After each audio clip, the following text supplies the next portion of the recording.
Hey guys, hello. Hello, good morning everyone. Good morning. How are you all? Good morning everyone. So, welcome to today's session. So, today is PPB Unit 7 Bankers Special Relationship. This is Module A. Everyone, okay? So, my name is Afreen, as you all know. So, I am your PPB and IEIFS educator in English medium. So, I will be giving you the overview of this chapter in today's class, followed by some of the questions which are related to the discussion of the class. Okay, so let's start the session. Let's start with the very first thing, that is what is mandate.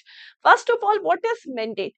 Mandate is defined as the authority that is given by the account holder to any third person to operate the account on his behalf, or to do certain or specific act on his or her behalf. Then it is considered as mandate. Very simple. For example, I have an account, okay, in a certain bank, and I have to go outside India. Now, in the absence of I authorized my sister to operate my account on my behalf. So I will authorize my sister via this mandate.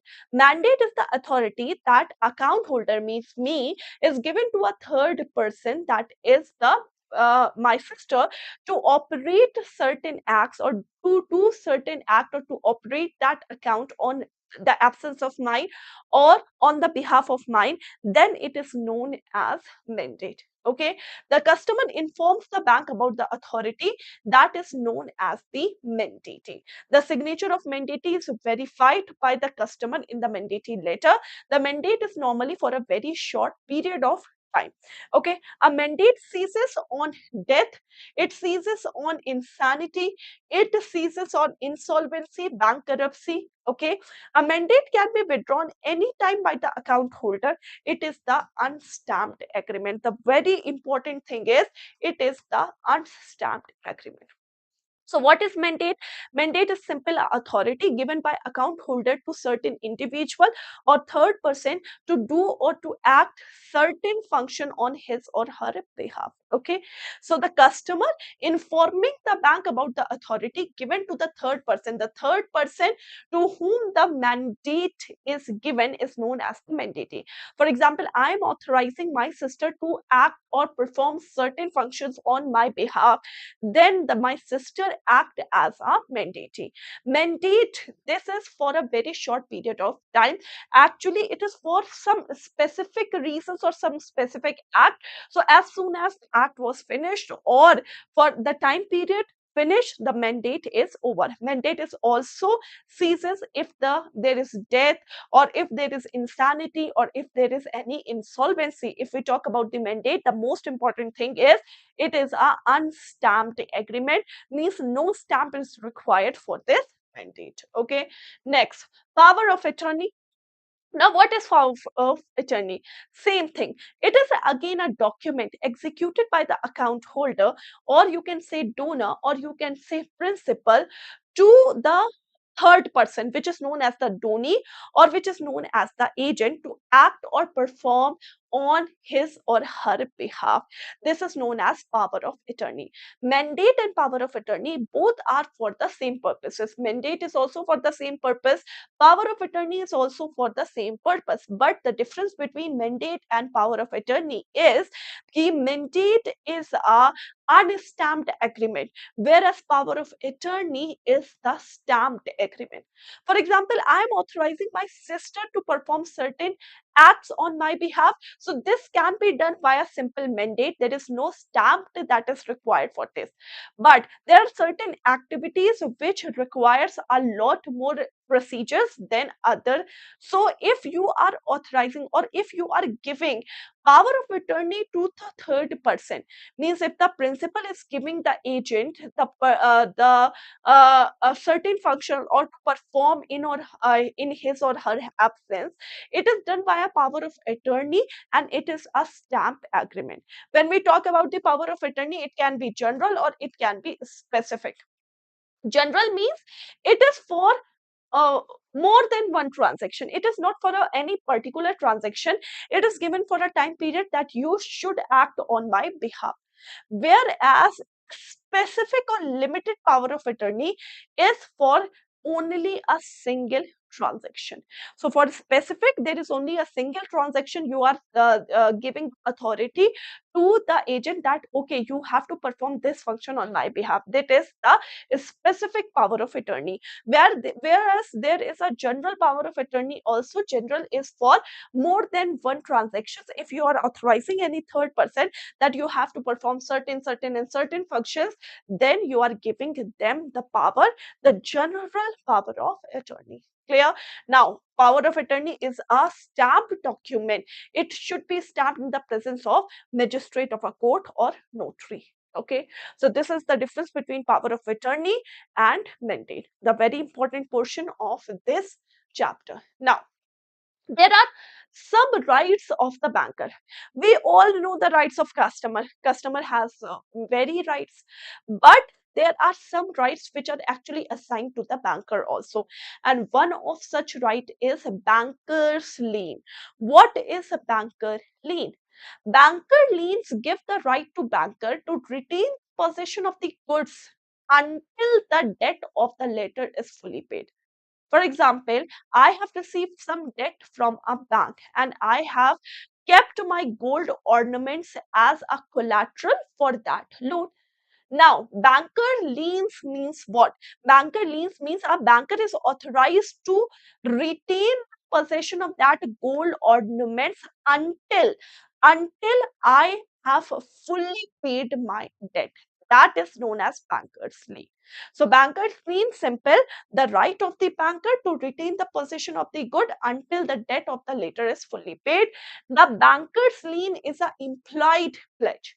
Banker's lien is an implied pledge. It means that you don't have to express it explicitly. No, it is a implied pledge. Means if you haven't mentioned it in any document, or if you haven't orally informed to anyone, this is no need. There is no need to express it exclusively. No, this is actually implied pledge that a banker and a customer should know that a banker will retain the possession of the good until the debt is fully paid. Then again, the lien are of two types. There is a general lien and there is a particular lien. General lien means in the absence of a contract to contrary, retain as security for general balance any good billed to them. See, if there is a general lien, it means that a banker can retain, sorry, a banker can retain the possession of any goods that is kept against the loan. There is no particular goods. A banker can kept any goods against that loan. That is general lien. Whereas a particular lien means the right to possess only the good which are actually charged for that loans. So if I kept a particular goods to the bank, for example, I have some FD also, I have some goods also there. So in generally, bank will take the possession of all my goods until my debt are fully paid. There is no particular goods that a bank is taking. Okay. Now, in a particular lien, a bank is authorized to retain the possession only of that good which is presented for that loan purposes. Okay. So this is the banker's lien. Next is the right to set off. Right to set off again is a right of a banker. And what is this right to set off? A banker has a right to set off. It means that if a customer, if the account holder has two or more account in the same bank, now one account has the debit balance and the other two accounts had the credit balance. Now a banker can use the right to set off. It means that a banker can set off the debit balance of one account with the credit balance of another two accounts. So by adjusting, this can happen. This is the right to set off. Right to set off can be exercised if there is, this can be automatically exercised if there is any death or insolvency or receipt of garnishing order or anything. Okay. The last is right to appropriate. Right of appropriation. Okay. And what is this right of appropriation? See, if a customer has submit some amount in the bank, See, if a customer has submitted some amount in the bank, now he haven't mentioned the purpose for crediting that amount. Okay, no instruction is made to the bank, nothing is made to the bank, and a customer is actually what imposed some amount or credit some amount in the bank. Now bank can use their right of appropriation. It means that if it is not exclusively mentioned that if this credit money is for specific purpose, then the bank can use that money to what, to set off any of the loan EMIs that is running on that person. That is known as right to set appropriation. So there is a right to lien, means banker is retaining the possession of that good until the debt is fully paid. There is right of set off, means banker can adjust the debit balance of one account with the credit balance of another account. And there is a right of appropriation also, means if a customer has submitted some money in the bank without any instruction, that money can be used by the banker in order to what, in order to appropriate or apply in the payment of any loan account. Clear? So this is the whole chapter. This is the overview of the whole chapter. Okay, so let's start discussing some of the practice questions. This is a very short chapter, so let's start discussing some of the question. Lien is a dash of creditor to retain possession. Lien is a dash of a creditor to retain possession. Everyone, lien is a dash of a creditor to retain possession. So lien is a right of a creditor to retain possession. So A is the correct answer. Okay, next, banker lien is a dash. So banker lien, I have already told you, banker lien is a dash. Banker lien is a dash. So if we talk about the banker's lien, banker lien is an implied pledge, means you don't have to express is exclusively. So banker lien is a implied pledge. Okay. Third, right to appropriate the debit balance in one account with the credit balance in another account. It is called as right to set or appropriate the debit balance of one account with the credit balance of another account. This is called as what?